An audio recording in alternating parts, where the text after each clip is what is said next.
অবশ্যই আসবেন। পরিবার বা বন্ধুদের সঙ্গে সময় কাটানোর জন্য জায়গাটি খুবই সুন্দর। ভিডিওটি ভালো লাগলে লাইক, কমেন্টস এবং শেয়ার করতে ভুলবেন না।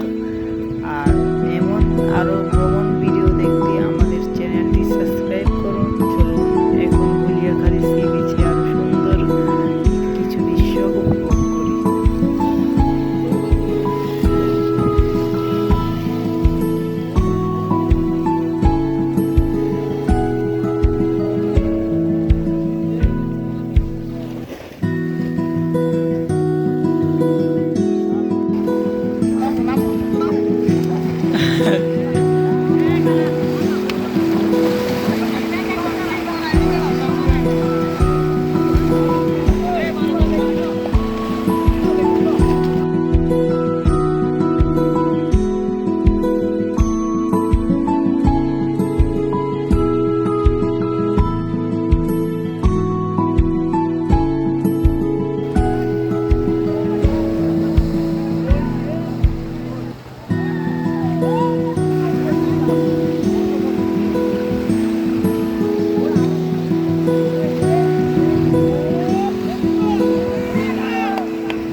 আমি যাবো না এবার।